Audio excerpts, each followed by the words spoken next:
Hey guys, welcome back to another video.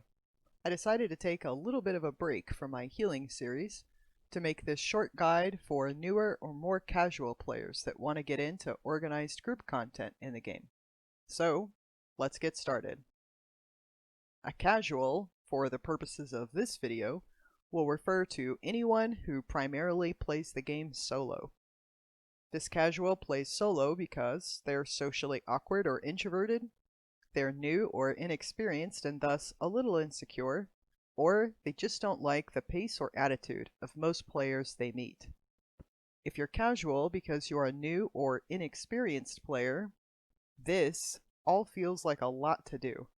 It feels like a job or chores you have to grind just to do the thing you actually want to do. Or if instead you're so new and inexperienced that you don't even know where to start, this can be just as confusing when you don't understand certain terms, game mechanics, or resources, and as a result, feel overwhelmed or embarrassed. For these players, take it slow. Make a list of things that you want to learn how to do, and keep that list next to your computer as a gentle reminder for every time you log on. Tackle things on your list slowly and one at a time. This isn't a race. WoW isn't going anywhere. You have plenty of time. Some things you might include on such a list, if you don't know about them already, are macros, key binding, and add-ons. Add-ons, of course, can be gotten from the Twitch desktop app. Simply download Twitch to your desktop, go to Mods, click on World of Warcraft, and get more add-ons. Here you'll be able to download Deadly Boss mods to help you out in raids, details for a damage and healing meter, Raider.io if you're looking to do Mythic Plus, and WeCourse so you know when all your stuff is back off cooldown. That's all there is for add-ons. Not that complicated. This will automatically download all of the files you need right to your game, and then once you've got them downloaded, you can simply go in-game to add-ons and enable or disable any of the add-ons that you want at any time. Other things you might not know if you are new or inexperienced is specific group functions and organizing. Do you know how to tell which group number you're in a raid? It will always be above your character frame, right here, and you can also tell by going to the Party and Raid Frame tabs and hitting Show, which will show the groups. Now we can clearly see there are 4 distinct groups, and I'm currently in Group 2. Do you know how to tell if you're the leader of the instance group, and how to perform leader functions like passing assist, marking a player with an icon, marking a location on the ground, various different things like that? So, let's go over some of those right now. If you're in a party, and you're the party leader, you'll always know that because you'll have a little crown right on top of your character frame right here. In general, the leader of the group is usually whoever is in the top leftmost position of the party or raid frames. This isn't always the case, but that is usually how it ends up working out. At any rate, you'll always be able to identify whoever the leader is. Number one, when they type in chat, their text will come up a bolder color than everyone else's, and number two, they again will have this little crown icon. So let's get into how to perform some of the leader roles that you might be asked to do. First of all, if you're doing a world quest or something like that for like a world boss, and you started a group by yourself in the group finder or just by clicking on the quest icon right here to find a group, and your group has filled up with 5 people, but you realize that you're going to need more. Like this. It says your party is full. Do you wish to convert this group to a raid? We can hit convert right here, but we can also convert the raid right here. And this is just the little tab for our party and raid frames. So we can convert, and it will do that for us already. So now that we're in an official raid, this is how we set a world marker icon, this little flag right here. So I could put a giant green flag right here where the boss is. Not that people can't see him, but just so you guys know how that works. I can do a ready check. I can do a countdown for a pull timer. Different things like that. Also, while we're here, let me just show you how to pass assist to somebody. I can click on a person in my party or raid's character frame, simply right click on them. I can give them a target marker icon, like a diamond, so I know who the mage is. You can do that if there was a tank in the group. I could promote this mage to the raid leader right here, or I could promote them to assistant so that they have basically the same functionality as a leader. And those are all of the different leader functionalities in terms of being in a group or party. So now next time you're in a raid or dungeon or something, you don't feel like such a dummy. Next up on the list that new or just inexperienced players might not know about is, well, how do you even do a Mythic Plus dungeon? First of all, you'll have to start by actually physically traveling to wherever the dungeon entrance is in the world. If you have uncovered most of the map where dungeons are, then it will show on your map where the instance is. So you can see with this freshly capped Death Knight that I have here that I have not explored all of the world. So there are dungeons that are just not showing on my map for me that would normally be here, but this is a good example for you guys to understand how a lot of this will work. So right now I'm in Borealis, for example, and here's the dungeon entrance for Siege of Borealis, which I'm standing right in front of, and this is the meeting stone where you would summon other players. So that's just the first thing to know, is in order to do any dungeon that's higher difficulty than just heroic, you'll have to actually travel to the entrance location in the world. If you are starting and running the Mythic Plus dungeon group yourself, like you're the leader of the group, you're posting the group in Group Finder, you will have to set the dungeon difficulty to Mythic, and you do that by right-clicking on your character frame and scrolling down to Dungeon Difficulty, where you can set the dungeon to normal, heroic, or mythic. You'll want to have it on mythic, of course, for regular mythic dungeons or Mythic Plus dungeons. So the way that this works is, if you've never done any kind of Mythic Plus dungeons before, you'll have to do your very first dungeon on the base mythic difficulty, or I suppose you can just jump right in with a Mythic Plus dungeon if you can get into a group. But essentially what you do is you go to Group Finder and you go to Dungeons under Pre-Made Groups, and you just start looking for groups. Like I said, you can create your own group if you want.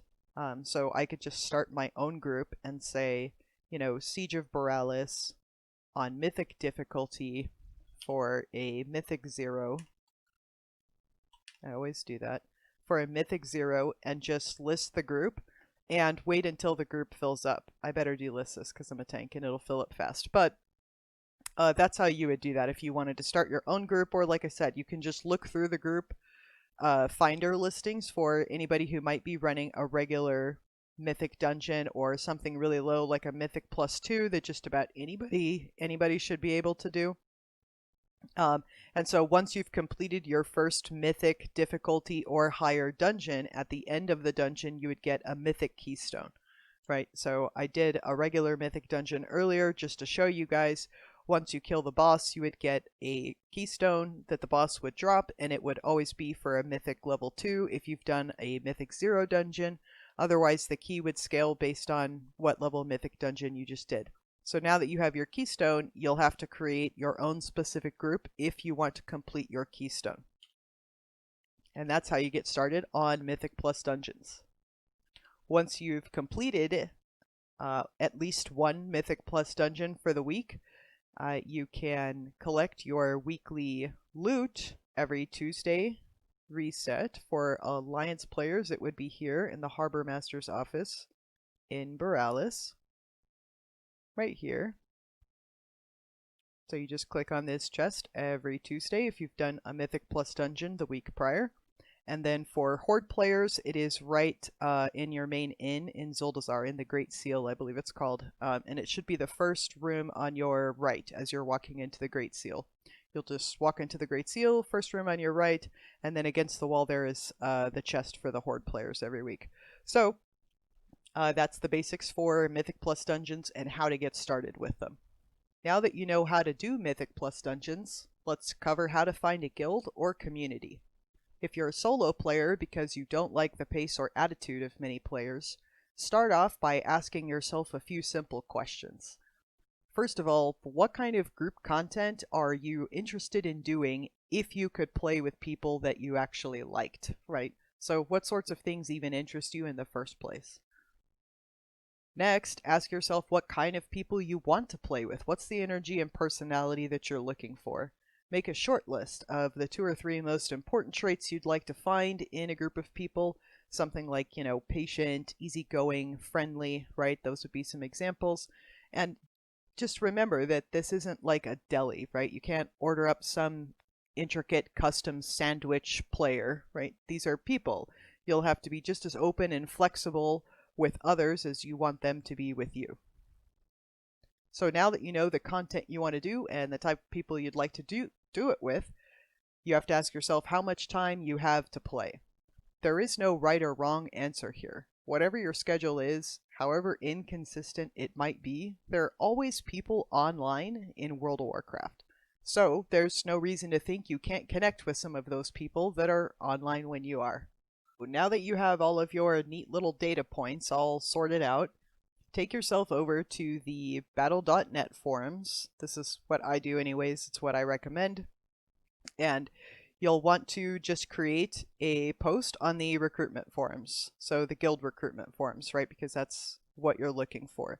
So I started a draft earlier just to show you guys how to do it. Up here would be a button for create post or something like that. So you would just click that and title it whatever you want to title it. I put in BRM monk looking for guild for Shadowlands just to give you guys an idea, and you type in whatever you want to type in. You can make this as detailed as you want, as long or as short as you want. I mean, you want to try to include all of the data points we just discovered from above, right? So the kind of people you're looking to play with, the kind of content you want to do in the game, what a general sort of schedule might be, things like that. And then also include either your battle tag or your main character's in-game name so that people can actually find you and reach out to you. So like you guys can see right here, I just typed a really short message. I'm not actually going to post this. I just wanted you guys to see how to do it. So you would just type in, like I said, whatever you're going to type and then hit create topic, and it would now be viewable by other people who go to the guild recruitment forums. And you would eventually start getting responses from people who are interested in talking to you, and you'd be able to talk with those people and find out like, hey, is this guild right for me or whatever. So if you're not interested in a guild for whatever reason, maybe you already have a guild with like some close friends or something, or you're still a little too intimidated by something like that, you can always just check out the communities in the game. So you can see, for example, right here, I'm in a Mythic Plus community. I think this is the largest Mythic Plus community, if I'm not mistaken. I don't actually remember, but anyways, I don't actually use this very much because I have a guild and people that I do Mythic Plus content with, but the point is that you can very simply find a community, and a community is much more kind of casual and non-committal than a guild is, right? It's hundreds of players from any server. There are no server restrictions, things like that. There's not usually like scheduled things happening, like, a scheduled raid time that you have to meet or whatever like that. And you can find communities for just about anything you can imagine. If you're interested in dungeons like I am, if you're interested in raids or PvP, let's say, so we'll sort by the most members. Let's say that you're a DPSer looking for a guild that does PvP.